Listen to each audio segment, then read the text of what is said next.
Hello everyone, कैसे हैं आप सभी। उम्मीद है आप सब अच्छे होंगे। फ्रेंड्स, तो हम कर रहे थे 30 days to a more powerful vocabulary, उसको हम कंटिन्यू करेंगे। तो मैं आपसे माफ़ी मांगना चाहती हूँ कि मैं आपको वीडियो नहीं डाल पाई। मैं कोशिश करूँगी कि पूरी बुक की वीडियो मैं डाल पाऊँ। तो आज हम करने वाले हैं 30 days to a powerful vocabulary का चैप्टर नंबर 11।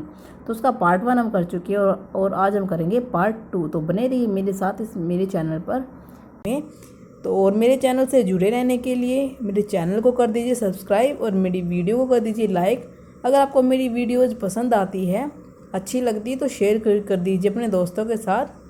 तो चलिए चलते हैं, ये वीडियो पूरा देखिएगा। यहाँ पे 5-6 वर्ड हमारे रह गए थे, तो ये हम करने वाले हैं words about phobias and manias में। ये चैप्टर है हमारा words about phobias and mania.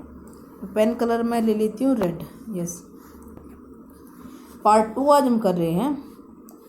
तो देखिए, करते हैं शुरू हमारा पार्ट 2। तो सबसे पहले यहाँ पे मैंने आपको वर्ड करा चुकी हूँ। आपको जिसने वीडियो नहीं देखी तो उसका लिंक मैं यहाँ पे डाल दूँगी इस वीडियो के डिस्क्रिप्शन में। तो वहाँ पे आप जाके आप चेक कर सकते हैं, जो पार्ट 1 की वीडियो है। तो आज हम करने वाले हैं very serious mental illness. Very serious mental illness. देखो, जो मेंटल इलनेस होती है वो कई प्रकार की होती हैं। लोग स्ट्रेस ले लेते हैं, किसी बात को लेकर टेंशन में आ जाते हैं, काफ़ी टाइम तक डिप्रेशन में चले जाते हैं। तो जो डिप्रेशन होता है हमारा, ये भी कई प्रकार का होता है। जो लोग लंबे समय तक डिप्रेशन में रहते हैं, तो किस प्रकार से जो उनका मूड है, किस प्रकार से उनके मूड में बिहेवियर में चेंजेस आते हैं। तो बाकी जो हम इंडियंस हैं, इन चीज़ों पे ज़्यादा फोकस नहीं करते। हम जो लोग हैं हमारे यहाँ पे, जो डिप्रेशन है उसको ज़्यादा फोकस नहीं किया जाता, ना उनका इलाज कराया जाता है। या फिर किसी को ज़्यादा ही कोई डिप्रेशन में चला जाए तो उसको कहीं ना कहीं उसको पागल बोल दिया जाता है। लेकिन ये सारी क्या होती हैं, सारी मेनियाज होती है, मेंटल इलनेस होती है, मीन्स दिमाग की बीमारी होती है। तो यहाँ पे जितनी बुक में दी हुई है आपको 4-5, वो सब मैं आपको कराने वाली हूँ। तो यहाँ पे देखिएगा, यहाँ पे लिखा हुआ है द मेनिया डिप्रेसिव। क्या है यहाँ पे? The mania depressive. अब मेनिया डिप्रेसिव किसको बोलेंगे? मेनिया डिप्रेसिव को बोलेंगे one who suffer from bipolar mood disorder mental illness causing extremely have to extremely sad. मैंने आपको बताया था बाइपोलर। बाइपोलर क्या होता है? बाई का मतलब होता है दो। तो बाइपोलर मूड किस तरह का होगा कि देखो, सबसे पहले तो हम बात कर लेते हैं कि मेनिया और डिप्रेशन। जो मेनिया और डिप्रेशन में दोनों साथ साथ चलेंगे। डिप्रेशन भी साथ में है और उस तरीके से उसको मेनिया भी है। एक्चुअल में जो मेनिया होता है वो होता है एकदम से, वो जैसे एनर्जेटिक, एकदम से एंथुसियाज्म, एकदम से उत्तेजित हो जाते हैं, ज़्यादा खुश हो जाते हैं। और डिप्रेशन में मीन्स कि एकदम से सैड हो जाएंगे। तो यहाँ पे दोनों चीज़ वो एक साथ हो रही है, मेनिया भी डिप्रेसिव। मीन्स क्या है, ये एक बाइपोलर डिसऑर्डर है यहाँ पे। तो कि जैसे कि अब क्या हुआ, कभी जैसे इंसान है जिसको ये मेनिया डिप्रेसिव बीमारी है या जिसको बाइपोलर डिसऑर्डर है, तो उसमें क्या होगा, जो ये दोनों तरह के बिहेवियर हैं, एक सैड वाला भी, एक हैप्पी वाला भी, तो दोनों क्या होंगे, दोनों रेगुलर पैटर्न में चलते हैं। जैसे कि एक बार इंसान सैड हो गया और एक पल के लिए सैड है, तो दूसरे पल के लिए क्या हो जाएगा, दूसरे ही मोमेंट वो अचानक से खुश हो जाएगा, बहुत एकदम से एनर्जेटिक इंथुसियाज्म वो एक इस तरीके से हो जाएगा। ठीक है, तो मीन्स कि कभी कभी एकदम से एक्साइटेड हो जाएगा, एनर्जेटिक हो जाएगा, और एकदम से ही उसका जो व्यवहार है वो चेंज हो, कैसा हो जाएगा, एक्साइटेड से एकदम से गहरी उदासी में वो डूब जाएगा, गहरी सैडनेस उसके अंदर डूब जाएगा, सैडनेस के अंदर सैड हो जाएगा वो। तो उसको बोलते हैं mania depressive. Means bipolar disorder है, एकदम से सैडनेस और एकदम से दुखी और एकदम से खुश हो जाएगा। तो एक पल के लिए खुशी, एक पल के लिए दुखी, तो इसे बोलते हैं हम मैनिया डिप्रेसिव। ठीक है, उम्मीद आपको समझ में आ गया होगा। सेकंड है यहाँ पे सिजोफ्रेनिया जो होता है। अब यहाँ पे देखिए मैंने क्या लिखा हुआ, ये भी एक मेंटल डिसऑर्डर है। तो सिजोफ्रेनिया होता है mental derangement characterised by loss of contact with reality.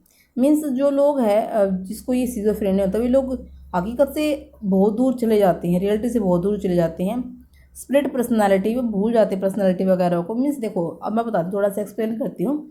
Schizophrenia किस तरह की बीमारी होती है? जो सिजोफ्रेनिया बीमारी होती है, इस बीमारी के अंदर जो इंसान होता है, जो व्यक्ति है, क्या करेगा, वो भूल जाता है कि उसकी सिचुएशन कैसी थी। मीन्स कि उसे भूल जाता है कि मैं कहाँ पे कैसा रिएक्ट करूँ, कि खुशी में किस तरह से रिएक्ट करूँ, गम में किस तरह से रिएक्ट करूँ।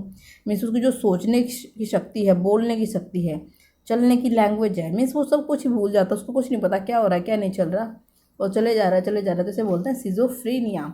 मीन्स कि वो हकीकत से काफ़ी दूर चला जाता है, कि जैसे कि वो एक इमेजनरी दुनिया में चला जाता है, उसने खुद की दुनिया बना रखी है माइंड में, उसमें वो चला जाता है। उसको ऐसा लगता है कभी कभी तो कि हर कोई उससे ही देख रहा है और सब लोग उस पर ही हंस रहे हैं। उसको ऐसा लगता है देखकर, सभी उसको देखकर हंस रहे हैं, समथिंग इस तरह की जो विचार है वो उसके अंदर बैठ जाते हैं। ठीक है, मीन्स उसके जो अंदर जो कुछ गलत विचार है किसी बात को लेकर, उसके अंदर ऐसी धारणाएं बैठ जाती हैं और उसको ऐसा लगता है कि बस मैं ही सही हूँ, और जो कोई कितना ही समझा ले उसको कि नहीं ये ऐसे नहीं है, तो लेकिन उसको कोई फ़र्क ही नहीं पड़ता। सपोज करो जैसे कि कोई जिसको सिजोफ्रेनिया है, उसको लगेगा कि हाँ गोस्ट होते हैं, भूत होते हैं, उसको लगेगा कि जैसे रूम है, इस रूम में भूत है, गोस्ट है, लेकिन उसको कोई कितना भी समझाए कि यहाँ पे गोस्ट नहीं है, नहीं, लेकिन उसको जो उसकी इमेजिनेशन है, उसको इमेजिनेशन जो उसकी इमेजिनरी दुनिया है, उसमें उसको दिख रहा है कि यहाँ पे गोस्ट है, यहाँ पे भूत है, तो उसको वही दिखेगा।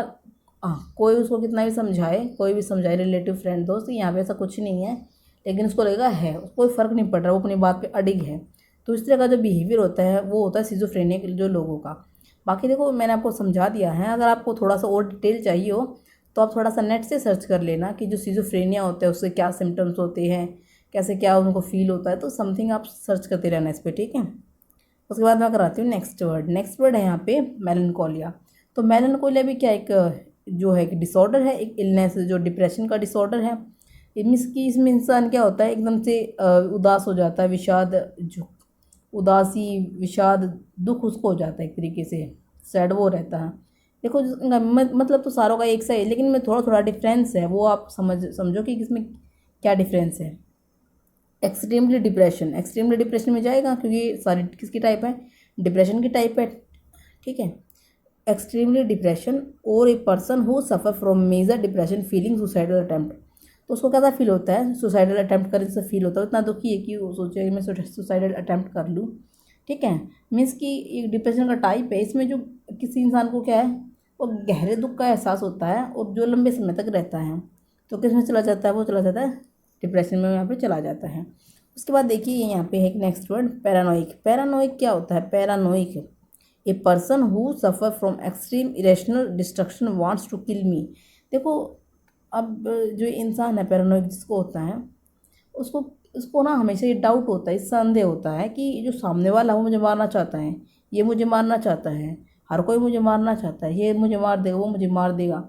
जो इस तरह का मन में डर है ना वो बैठ जाता है। मीन्स वो इस पब्लिक प्लेस में जाएगा तो उसको वहाँ पे डर लगा रहता है, नहीं नहीं मैं वहाँ पे नहीं जा रहा, ये मुझे मार देंगे और मुझे मार देंगे। तो इस तरीके से का जो डर उसके मन अंदर बैठा होता है, वो जो पैरानोइक इलनेस होती है, पैरानोइक जो डिप्रेशन होता है, ऐसा उस तरह के लोगों में देखने को मिलता है। तो समझ में आया पैरानोइक क्या हो जाएगा।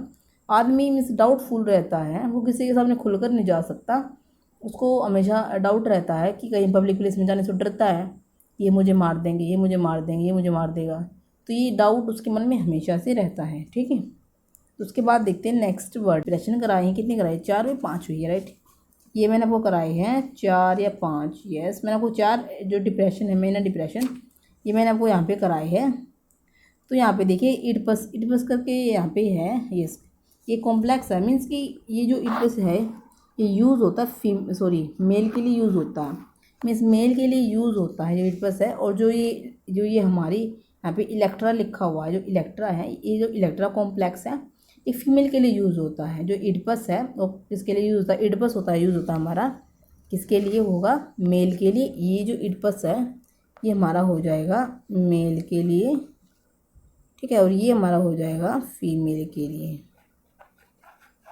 ठीक है, तो यहाँ पे देखिए, और इडपस कॉम्प्लेक्स है, means extreme love for his mother, he wants to kill. Okay एक मिनट, जस्ट वेट।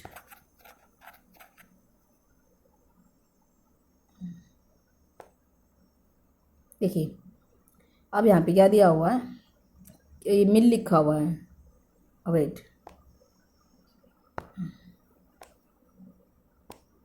यहाँ पे लिखा हुआ है मिल, क्या लिखा हुआ, मिल लिखा हुआ है, तो यहाँ पे कर लेना किल, ये बाई मिस्टेक हो गया मुझसे, किल है ये, kill his father and he want to marry his mother.